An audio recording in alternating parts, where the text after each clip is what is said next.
அம்மா, என்ன ரொம்ப பரபரப்பா வந்திருக்கீங்க? என்ன விஷயம் சொல்லுங்க. அந்த பரத் திடீர்னு வீட்டுக்கு வந்துட்டாமா. நான் திருந்திட்டேன். சுபா சொன்னதுனாலதான் குற்றத்தை ஒத்துக்கிட்டு போலீஸ்ல சரண்டர் ஆயிட்டேன். இப்பவும் சுபா சொன்னதுனாலதான் நான் இங்க வந்திருக்கேன். அப்படி இப்படின்னு ஏதோ சொல்றாமா. எனக்கும் மேனகாவுக்கும் கொஞ்சம் கூட அவன் மேல நம்பிக்கை வரல.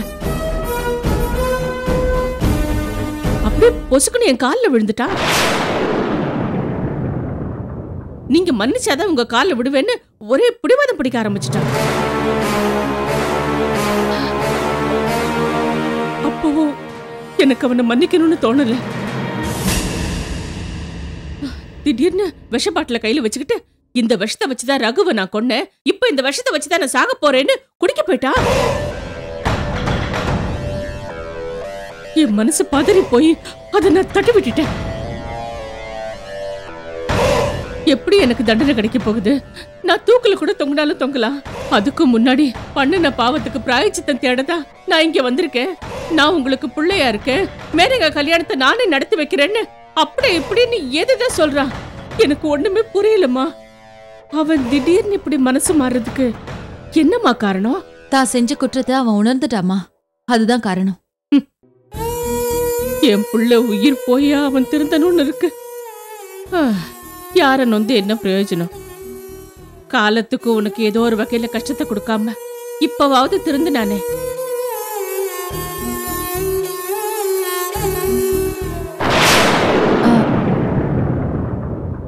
ஏம்மா, பரத் நடிக்கிற மாதிரி உங்களுக்கு ஏதாச்சும் தோணுச்சா? அவன் பேச ஆரம்பிச்சப்போ நடிக்கிறான்னு தான் தோணுச்சு. ஆனா பேச பேச அது நடிப்பில்லைன்னு புரிஞ்சிருச்சு.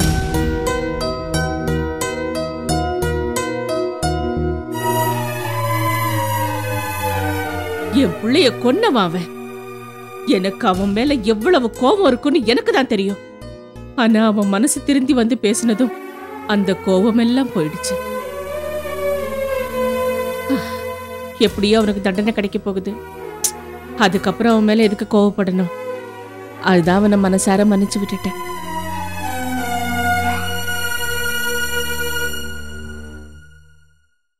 திருந்திட்ட ஒருத்தனை மறுபடியும் தண்டிக்கிறது தப்பு இல்லையாம்மா? கரெக்டா சொன்னீங்கம்மா, ரொம்ப கரெக்டா சொல்லிட்டீங்க. இந்த ஒரு விஷயத்துக்காக தான் நானும் பரத்தை மன்னிச்சேன்பா. செஞ்ச பாவத்துக்கு பிராயச்சித்தம் தேடணும்னு நினைக்கிறவன மறுபடியும் பாவியாக்குற மாதிரி ஒரு கொடுமை இந்த உலகத்துல வேற ஒண்ணும் இல்லப்பா. அதனாலதான் மன்னிச்சேன். அதுவும் இல்லாம தண்டனைங்கிறது எதுக்குப்பா? தப்பு பண்ணவன் திருந்தணும், தான் பண்ண தப்ப நினைச்சு மனசு வருந்தணுங்கிறதுக்காக தானே. அப்படி பார்த்தா பரத் திருந்திட்டான். இப்ப மனசார வருத்தப்பட்டுட்டும் இருக்கான். எல்லாத்துக்கும் மேல அவன் சட்டப்படி தண்டிக்கப்படவும் போறான். அப்படி இருக்கிறப்போ நாமளும் எதுக்காகப்பா அவனை தண்டிக்கணும்? மன்னிச்சு விட்டுடலாமேப்பா. நம்மடே ஒருத்தன் உண்மையிலே திருந்திட்டான்னா அவனை மன்னிச்சு ஏத்துக்கிறதா மனுஷ குணம். அதுல எனக்கு எந்த முரண்பாடும் இல்லை. பரத் திருந்திருப்பானா மாட்டானாங்கிறது எனக்கு ஒரு சந்தேகம் இருந்துச்சு. ஏன்னா அவன் போறப்ப அப்படிமா, அதனால தான் சந்தேகப்பட்டேன். துஷ்டனை கண்டா தூர ஒதுங்குன்னு சொல்லுவாங்க. அதனால நீ கொஞ்சம் விலகி இருந்தா வம்பு வராதுன்னு நினச்சேன். அதுக்காக கெட்டவன் திருந்திட்டா மன்னிக்க கூடாதுன்னு சொல்லலை. இப்போ நீ சொன்னதையும் அந்த அம்மா சொன்னதையும் வச்சு பார்த்தா பரத் ஏதோ திருந்திருக்கலாமோன்னு தோணுது. ஒரு கெட்டவன் திருந்தினா அதை விட நல்ல விஷயம் இந்த உலகத்தில் வேற எதுவும் இல்லைம்மா. நல்லார் ஒருவர் உளரேல் அவர் பொருட்டு எல்லாருக்கும் பெய்யும் மழைன்னு வள்ளுவர் சொல்லியிருக்காரு. ஒருத்தர் திருந்தினாலே இந்த நிலைமைன்னா இந்த உலகத்தில் எல்லாரும் திருந்திட்டா நல்லாத்தனமா இருக்கும். ஆமா சுபா, நானும் அப்பாவும் உன்கிட்ட பரத் விஷயமா ஆர்கியூமெண்ட் பண்ணமே தவிர நீ போலீஸ் ஸ்டேஷனுக்கு போய் பரத்தை பார்க்க கூடாதுன்னு முழு மூச்சா எங்களால தடுக்க முடியல. நீ போக கூடாதுன்னு உங்க அப்பா ஸ்ட்ரிக்டா ஒரு வார்த்தை சொல்லியிருந்தா நீ அந்த வார்த்தையை மீறி போயிருப்பியா? நிச்சயம் போயிருக்க மாட்ட. நல்லது பண்றேன்னு போறவள எப்படி தடுக்கிறதுன்னு தான் உங்க அப்பா அப்பவும் சொல்லிட்டு இருந்தாரு. இருந்தாலும் நாங்க பொண்ணை பெத்தவங்க இல்லையா, கண்மூடித்தனமா யாரையும் நம்ப முடியாது, நம்பவும் கூடாது. பரத் உண்மையிலேயே திருந்திட்டாங்கிறத புரிஞ்சுக்கிட்டோம். பரத் திருந்தி இருக்கிற அண்ணா அது ரொம்ப நல்ல விஷயம்தான். மனசுக்கு ரொம்ப நிம்மதியா இருக்கு சுபா. நீங்க 2 பேரும் பரத்தை புரிஞ்சுக்கிட்டீங்களே, எனக்கு இது போதும். நம்பிட்டாளா? அவ நம்பிட்டாளா? அதான்டா எனக்கு வேணும், அதான் எனக்கு வேணும். இந்நேரம் அவ சுவா வீட்டுக்கு போயிருப்பா. நீ காலில் விழுந்தது, பாயசம் குடிக்கிறேன்னு சொல்லி கண்ணீர் விட்டதையும், அவ பொண்ணுக்கு கல்யாணம் பண்ணி வைக்கிறேன்னு பாசத்தோட சொன்னதையும் கதையா சொல்லிக்கிட்டு இருப்பா. இதுவரைக்கும் உன்னை நம்பாத ராஜசேகரும் அவன் பொண்டாட்டியும் அவ சொன்னதை கேட்டு உன்னை இப்ப நம்ப ஆரம்பிச்சிருப்பாங்கடா. ஆமாப்பா, நானும் மறைஞ்சிருந்து வெளில இருந்து கவனிச்சேன். அந்த காமாட்சி இருவரும் கிளம்பி எங்கே போனா கண்டிப்பா அவ சுபா வீட்டுக்கு தான் போயிருப்பா. உங்க பிளான் கரெக்டா ஒர்க் அவுட் ஆகுதுப்பா. இதே காரணமா வச்சு நம்ம சுபா வீட்டுக்குள்ள ஈஸியா நுழைஞ்சிடலாம். Hello, excuse me.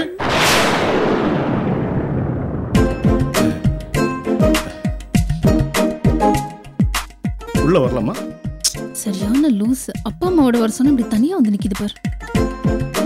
என்ன பரத், யார் உன் ஃப்ரெண்டா? இவர் யாருன்னு எனக்கு தெரியல. இவர் ஃப்ரெண்ட் என்னப்பா? ஏப்பா, யார் நீ? என்ன வேணும்? அது வந்து நான் இந்த சோப்பு சீப்பு கண்ணாடி எல்லாம் நாங்க வாங்குற மாதிரி இல்லை, நீ போலாம். அட கிளம்புப்பா.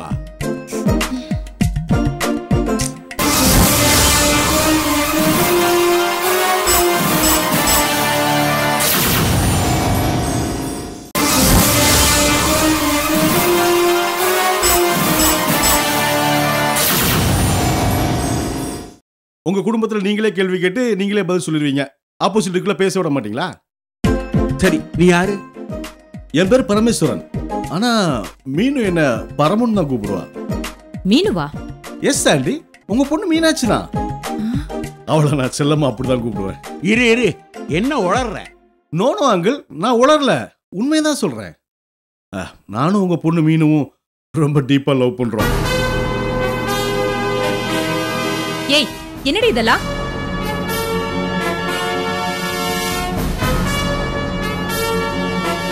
ப்ளீஸ், நம்ம எல்லாம் உட்கார்ந்து பேசலாமே. ஏன்னா நாளைக்கு நான் வீட்டுக்கு மாப்பிள்ளை வர போறேன். என்னடா பரத் பாத்துக்கிட்டு இருக்க? புடிச்சு வெளியில ஸ்டாப் இட். இப்போ எதுக்கு நான் அவரை தள்ளுறேன்? என்னடி லவ்வா? இவன் கூட சேர்ந்து ஒண்ணே வெட்டி போட்டுவார் ராஸ்கல். நீ என்ன பெரிய யோகியனா? நீ மட்டும் ஒரு பொண்ணை லவ் பண்ணுவ, அந்த பொண்ணை அடையறதுக்காக என்னோட தில்லுமுள்ள பண்ணுவ. உன் காதெல்லாம் பெருசு, ஏன் காதெல்லாம் கிழிக்கிறியா உனக்கு? ஏய் மீனா, வாய மூடுடா. ஆம்பளை புள்ள லவ் பண்ணா பதிலுக்கு நீ லவ் பண்ணுவியா? அண்ணாவோட காதலுக்கு அப்பா சப்போர்ட் பண்றாரு, அதே மாதிரி உன் காதலுக்கு சப்போர்ட் பண்ணுவேன்னு நினைச்சா நீ? அண்ணன் லவ் பண்ணா அது பரம்பரை கௌரவம்டி. நீ லவ் பண்ணா நம்ம குடும்ப மானமே போயிருண்டி. போகல. அங்கிள், ஏன் அங்கிள் மீன் ஊத்திட்டீங்க? ஏய், என் வீட்டுக்குள்ள வந்து எனக்கே ஆர்டர் போறியா? பரத், இவன் அடிச்சு வெளியேறறான். டேய் போடா.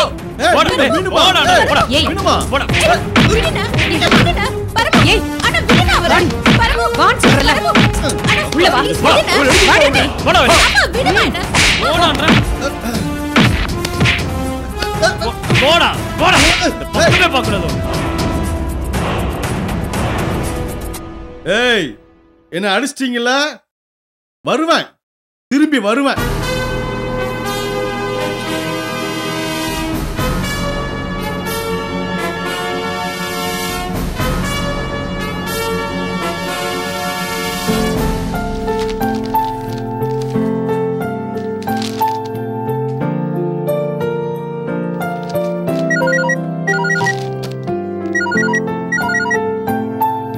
சொல்லு சுரேஷ், குழந்தைக்கு இப்போ எப்படி இருக்கு? ஆப்ரேஷன் பண்ணணும்னு சொல்லிட்டாங்க. அப்படியா? எப்போ ஆப்ரேஷன்ப்பா? இன்னைக்கு ஈவினிங்கே பண்ணணும்னு சொல்லிட்டாங்க.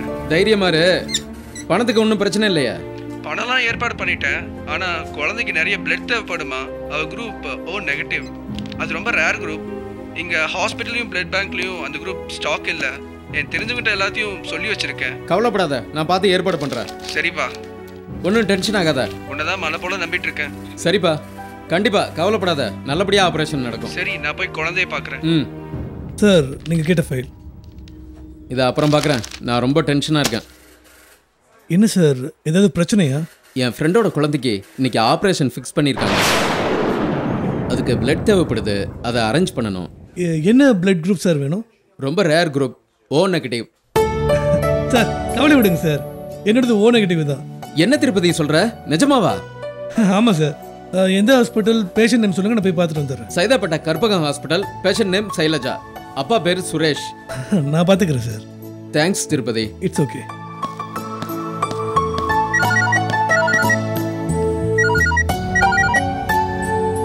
ஹலோ, நம்ம ஸ்டாஃப் திருப்பதின்னு ஒருத்தர் வருவார். அவருக்கும் ஓ நெகட்டிவ் தான். அவர் பிளட் தரேன் இருக்காரு. நீங்க ஒன்றும் கவலைப்படாதீங்க. ரொம்ப தேங்க்ஸ்ப்பா. சரி சரி, நான் ஈவினிங் கண்டிப்பா வரேன். Don't worry. கண்டிப்பா வந்துருப்பா. கடவுள் இருக்காரு, காப்பாத்துவாரு, கவலைப்படாதீங்க. சார் இந்தாங்க நீங்க கேட்ட ஃபைல்.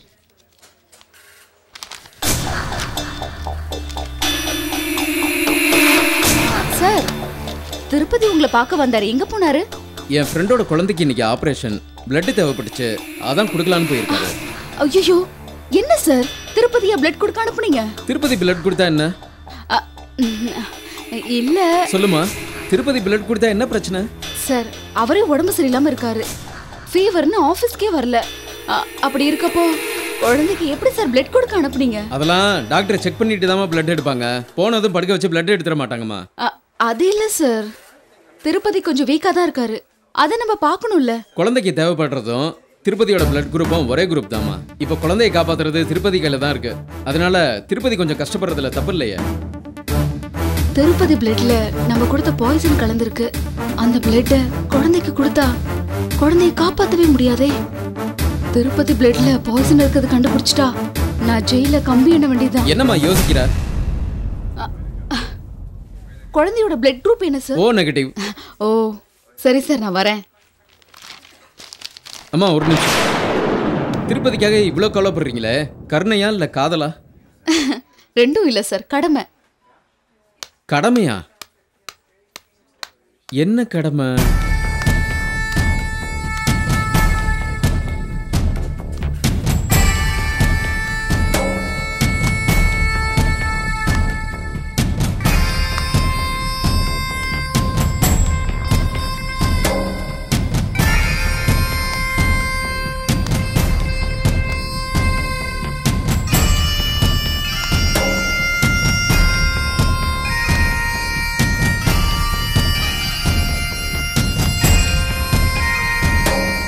திருப்பதி பிளட் குரூப்க்கு என்ன பண்ணலாம்?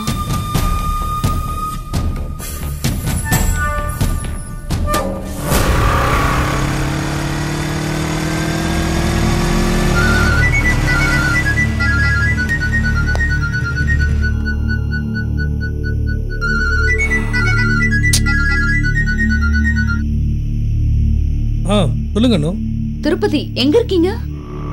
ஹாஸ்பிட்டல் போயிட்டு இருக்கேன். பிளட் கொடுக்க. என்ன விஷயம் சொல்லுங்க. அந்த விஷயமா தான் நான் கால் பண்ணேன். என்ன சொல்லுங்க. அந்த குழந்தைக்கு பிளட் கிடைச்சிருச்சா? மோகன் சார் இப்பதான் சொன்னாரு. நீங்க ஹாஸ்பிட்டல் போக வேணாம். ஓ அப்படியா? சரி, நான் அப்படியே ரூம் கிளம்பு. ஓகே.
நீங்க தான் புதுசா வேலைக்கு ஜாயின் பண்ணிருக்கீங்களா? ஆமா. உங்க பேரு? மேனகா. என் பேர் முத்தே. இந்த ஆபீஸ்லயே ஆளினால் அழகு சுந்தரம் நான் தான். அப்படியா? ஆமா. நீங்க சக்தி சாருக்கு ஃப்ரெண்டா? இல்ல, அவருடைய ஃப்ரெண்ட் எனக்கு வேண்டியவங்க. அது சரி, உங்களுக்கு என்ன வேலை கொடுத்துட்டு போயிருக்காரு? ரிசப்ஷனிஸ்ட். என்னமா இது அநியாயமா இருக்கு? பாக்குறதுக்கு எவ்வளவு அழகா இருக்க நீ. உனக்கு அசிஸ்டன்ட் மேனேஜர் வேலையில கொடுத்துருக்கணும், ரிசப்ஷனிஸ்ட் வேலை கொடுத்துருக்காரு. இல்லண்ணா 10வது தான் படிச்சிருக்கேன், அதுவும் ஃபெயிலு. இந்த படிப்புக்கு இந்த வேலையே பெருசுன்னு. ஆட நீ ஒண்ணுமா, உலகம் தெரியாத அப்பாவி பொண்ணா இருக்க. போன வாரம் ஒரு ஏழை பொண்ணு வேலை கேட்டு வந்துச்சு, அது 6ஆம் கிளாஸே ஃபெயிலு. ஆனா கிச்சா சார் என்ன வேலை போட்டு கொடுத்தாரு தெரியுமா? உனக்கு எப்படி தெரியும்? நீயே இன்னைக்கு தானே வேலைக்கு வந்து சேர்ந்த. அந்த சுந்தரிக்கு எங்க கிச்சா சாரு சூப்பர்வைசர் வேலை போட்டு கொடுத்தாரு.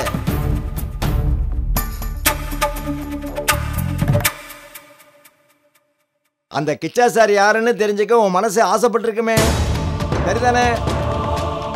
கிச்சா சாரு சக்தியை விட பெரிய ஆபீசரு, கம்பெனி ஓனரோட மச்சான். அப்படின்னா என்ன அர்த்தம்? இந்த கம்பெனியே கிச்சா சாருடைய தானே? அப்படியா? என்னமா அது அப்படியான்னு சாதாரணமா கேட்டுட்டீங்க. நீங்க அசிஸ்டன்ட் மேனேஜர் ஆக வேண்டாமா? ஆகணும்னா சக்தியை கரெக்ட் பண்ணதை விட்டுட்டு கிச்சா சாரை கரெக்ட் பண்ணுங்க. இப்ப நான் என்ன சொல்ல வர்றேன்னா, கிச்சா சாரை உங்க மனசுக்குள்ள வச்சீங்கன்னா நீங்க ஓஹோன்னு எங்கேயோ போயிருவீங்க. Sir good morning sir. Sir good morning sir. என்ன வேலை இங்க? சார் டஸ்ட்பின் எடுக்க வந்தேன். மேடம் நின்னுக்கிட்டு இருந்தாங்களா, நான் தான் உங்களை பத்தி ஆகா ஓஹோ அப்படி இப்படின்னு சொல்லிக்கிட்டு இருந்தேன். போதும், டஸ்ட்பின் எடுக்க வந்தா டஸ்ட்பின் மட்டும் எடுத்துட்டு போ. டஸ்ட்பின் எடுத்துட்டு போ. சரிங்க சார். Thank you sir.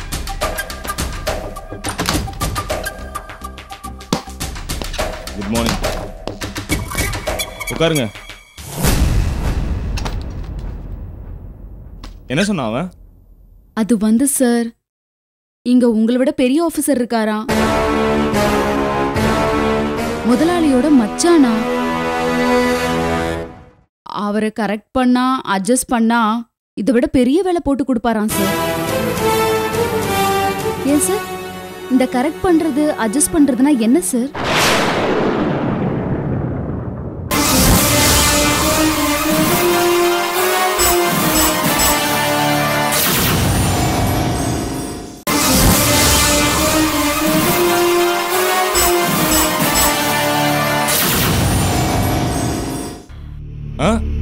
ஒன்னும் இல்ல, தேவையில்லாம பொறுக்கி பசங்க வாலாட்டினா காலில் கிடக்கிற செருப்பை கட்டி அடிக்கிறது. இதெல்லாம் நினைச்சு நீங்க ஒன்னும் கன்ஃபியூஸ் ஆக வேண்டாம். நீங்க போய் உங்க வேலையை பாருங்க. All the best. ரொம்ப நன்றி சார்.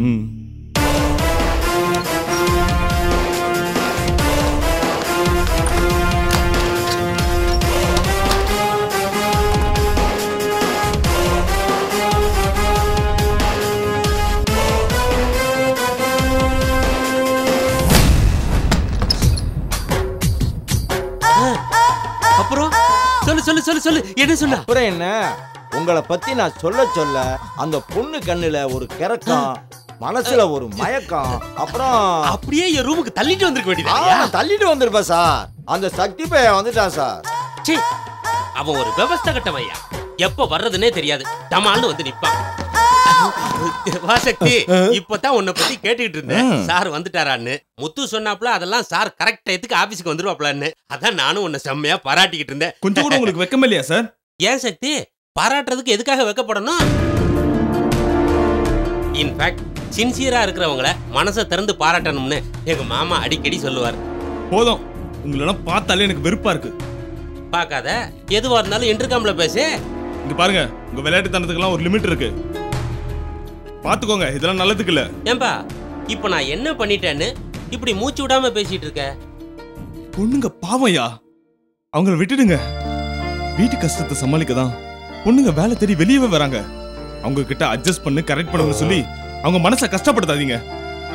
இந்த கஷ்டத்துக்கு வீட்டு கஷ்டமே பரவாயில்ல நினைச்சு அவங்கள மறுபடியும் 4 செவத்துக்குள்ள முடக்கிடாதீங்க. அதான் சொல்ல வேண்டியதெல்லாம் சொல்லிட்டேல, கிளம்ப வேண்டியதானே. ஒரே ஒரு விஷயத்த சொல்ல மறந்துட்டேன். இந்த தடவை என்னமோ தெரியல, நான் ரொம்ப அமைதியா பேசிட்டேன். இன்னொரு தடவை இப்படி நடந்தா நான் இதே அமைதியோட பேச மாட்டேன்.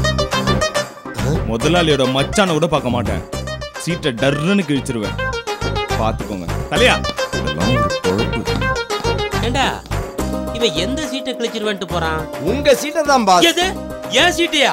என்ன பாஸ் பயந்துட்டீங்களா?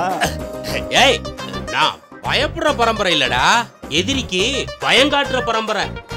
என் மாமன் கம்பெனில வேலை பார்க்குற ஒருத்தன் என் சீட்டை கழிச்சிருவானா? அதுக்கு முன்னால நான் அவனை சந்தி சிரிக்க வைக்கிறேன். என்னடா சொல்ற? தங்கள் சித்தம் எனது பாக்கியம். என்ன திட்டம்னு சொல்லுங்க.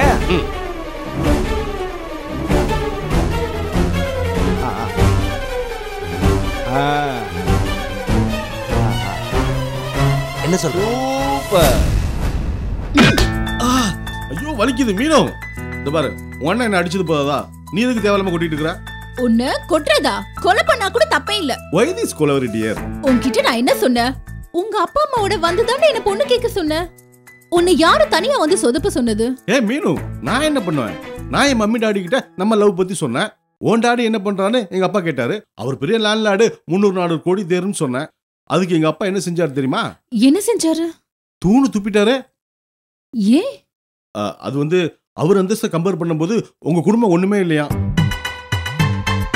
போய் ஒரு பிச்சைக்கார குடும்பத்து பொண்ணை லவ் பண்ணேன்னு டாடி மம்மி சேர்ந்து என்ன பயங்கரமா திட்டாங்க. அவங்களை எதிர்பார்த்து உட்கார்ந்துருந்தா நம்ம லவ் சக்சஸ் ஆகாதுன்னா என்ன ஆனாலும் பரவாயில்லன்னு நான் மட்டும் தனியா வந்தேன். நீ என்கிட்ட என்ன சொன்ன? உங்க அண்ணன் லவ் ஓகே ஆயிடுச்சுன்னு. சரி, இந்த சமயத்தில் நம்ம லவ் சொன்னோம்னா அப்படியே நம்ம எல்லாமே ஓகே பண்ணலாம் நம்பி வந்தேன். வந்தது தப்பா போச்சு. பெண்ட கழட்டிட்டான். ஆமா, உங்க அண்ணன் ஜிம்முக்கு போறான், நீ என்கிட்ட சொல்லவே இல்லையா? சரி, அதெல்லாம் விடு. இப்ப என்ன பண்ணலாம்? இதை பாரு, இனிமேல் நானும் உன்னை பிரிய முடியாது, நீ என்ன பிரிய முடியாது. நம்ம 2 பேரும் அந்த அளவு ஒண்ணுக்குள்ள ஒன்னாயிட்டோம். அதனால நாம 2 பேரும் பேசாம ரிஜிஸ்டர் மேரேஜ் பண்ணிக்கிட்டா என்ன? ஐயோ, ரிஜிஸ்டர் மேரேஜா? எங்க அப்பா அம்மாக்கு தெரிஞ்சு அவ்வளவுதான், கொன்னே போட்டுடுவாங்க.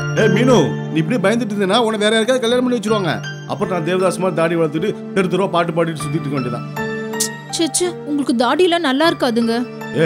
நான் இப்ப என்ன பேசிட்டு இருக்கேன்? நீ இப்ப எதை நினைச்சு வருத்தப்பட்டு இருக்கிற? சரி சரி, சொல்லுங்க. நம்ம காதல் சக்சஸ் ஆகணும்னா நாம 2 பேரும் ரிஜிஸ்டர் மேரேஜ் பண்ணிக்கிறதா நல்லது. இல்லைன்னா வெள்ள மீசை திரியற உங்க அப்பனோ வெளப்பா திரியற உங்க அண்ணனோ நம்ம காதலுக்கு சங்கு உதிர்வாங்க. இப்படி ஊரறிய கல்யாணம் பண்ணாம திருட்டுத்தனமா கல்யாணம் பண்றதுக்கு என் மனசு கஷ்டமா இருக்கு. மீனு, ரிஜிஸ்டர் மேரேஜ் பண்றத திருட்டு கல்யாணம்னு யார் சொன்னது? அதுதான் சட்டப்பூர்வமான கல்யாணம். என்ன யோசிக்கிற? சும்மா யோசிக்காத, சரின்னு சொல்லு. சரி சரி, ஏற்பாடு பண்ணுங்க. சரி, ஏற்பாடு பண்றேன். நீ 2 மோதிரத்துக்கும் சாட்சி கழுத்து போடும் ஃப்ரெண்ட்ஸ் 2 பேரையும் நீ ஏற்பாடு பண்ணு. அப்ப மோதிரமும் நான் தான் வாங்கணுமா? நானே வாங்கிடுவேன். ஆனா எங்க கொலை வழக்குப்படி பொண்ணு வீட்டுல தான் மோதிரம் வாங்கணும்னு சொல்லுவாங்க. அப்பதான் லைஃப் நல்லா இருக்குமா. இல்லைன்னா நம்ம 2 பேருக்குள்ள பிரச்சனை வரும்னு சொல்லிட்டு இருப்பாங்க. ஓ சரி, நானே வாங்கிடுறேன். மோதிரத்தோட செயினும் சேர்த்து சொல்லிருக்கலாமோ? மிஸ் பண்ணிட்டேன். Good morning sir. Good morning Tirupati. அந்த குழந்தை எப்படி சார் இருக்கு? ஆப்ரேஷன் நல்லபடியாக முடிச்சது. குழந்தையும் உயிர் பழச்சிருச்சு. சார், பிளட் வேற எங்கே சார் கிடைச்சது? நீ கடைசி நேரத்தில் வரல. எனக்கு என்ன பண்ணுறது ஏது பண்ணுறதுன்னே புரியல. அப்புறம் அனு தான் ஏற்பாடு பண்ணாங்க. அனுவா? ஆமாப்பா. ஒரு விஷயம் கேட்டால் தப்பாக எடுத்துக்க மாட்டியா? என்ன சார்? நீயும் அனுவும் லவ் பண்ணுறீங்களாப்பா? சார் அதெல்லாம் இல்லை சார். உடம்பு சரியில்லாமல் இருந்த நீ பிளட்டு கொடுத்தா இன்னும் வீக் ஆகிடுவேன்னு நினச்சி அனு பதட்டப்பட்டாங்க. என் அனுபவத்தில் அந்த பதட்டத்துக்கு பேர் காதல் தான் நினைக்கிறேன். இல்லை, ஒன்று நீங்கள் அணுவை தப்பாக புரிஞ்சிருக்கணும், இல்லை அணு என்ன தப்பாக புரிஞ்சிருக்கணும். இதில் யார் தப்பாக புரிஞ்சிருக்காங்கன்னு இன்னைக்கு நான் தெரிஞ்சுக்கிறேன்.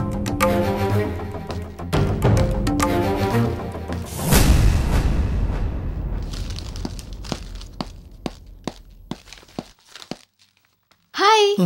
ஏன் இப்படி பண்ணீங்க அனு? என்ன பண்ண? நேற்று நான் பிளட் தரதுக்காக ஹாஸ்பிட்டல் போயிட்டு இருக்கும்போது எனக்கு ஃபோன் பண்ணி அதுக்கு வேற ஆள் அரேஞ்ச் பண்ணியாச்சு சொல்லி என்னை வீட்டுக்கு திரும்ப அனுப்பிட்டு அதுக்கப்புறம் நீங்க வேற ஆள் அரேஞ்ச் பண்ணியிருக்கீங்க. இதுக்கு என்ன அர்த்தம்? கேட்குறேன்ல, எதுக்காக இப்படி பண்ணீங்க? எதுக்கு கோவப்படுறீங்க? ஆல்ரெடி உங்களுக்கு உடம்பு சரியில்லை. பிளட் டொனேட் பண்ணா உங்க ஹெல்த் இன்னும் ஸ்பாயில் ஆயிடும் தான். உங்ககிட்ட ஒரு பொய்ய சொல்லி வீட்டுக்கு அனுப்பி வச்சேன். ஆனா அதுக்கப்புறம் எப்படியும் அந்த பொய்ய உண்மையாக்கிட்டேன். இது பார், பிளட் கொடுக்கிறது ஏன் இஷ்டம், அது தடுக்கிறது நீ யாரு? நான் உங்க வெல்விஷர். நீங்க பிளட் கொடுக்கிறது எனக்கு கஷ்டமா இருந்தது. நீ வெல்விஷர் சொல்ற, மோகன் சார் என்ன சொல்றாரு தெரியுமா? என்ன சொன்னாரு? நீ என்ன லவ் பண்றதா சொன்னாரு. அதுக்கு நீங்க என்ன சொன்னீங்க? அப்படிலாம் ஒண்ணு இருக்காது. அப்படி ஒரு வேலை இருந்ததுன்னா நல்ல புத்தி சொல்லி திருத்துறேன்னு சொல்லிட்டு வந்தேன். மனசு ஒரு முடிவு எடுத்துட்டா அது புத்தி சொல்றது எப்பவுமே கேட்காது திருப்பதி. என்ன சொன்ன? கோவப்படாம உட்காந்து ஒர்க்க பாருங்கன்னு சொன்னேன். இது பாரு, மனசை கண்டபடி அலைய விடாதுன்னு அது நல்லதில்ல. ரவுடி கிட்ட இருந்து என்ன காப்பாத்துனீங்கன்னு அதுக்கு நன்றி கடனா தான் உங்களுக்கு பதிலா இன்னொருத்தர பிளட் கொடுக்க அரேஞ்ச் பண்ணேன். இது தப்பா? இது பாரு, உதவிக்கு உதவி பண்றது ஒன்றும் தப்பு இல்லை. ஆனா அதுவே எனக்கு உபத்திரமா மாறிச்சுன்னா அது பெரிய தப்பு. இது பாரு அனு, நீ லைஃப்ல கஷ்டப்பட்டு வளர்ந்துவ, அதனால முன்னேறி மேல வரணும்னு ஆசைப்படு. வேற கண்ட நினைப்பையும் வளர்த்துக்காத, அவ்வளவுதான் நான் சொல்லுவேன்.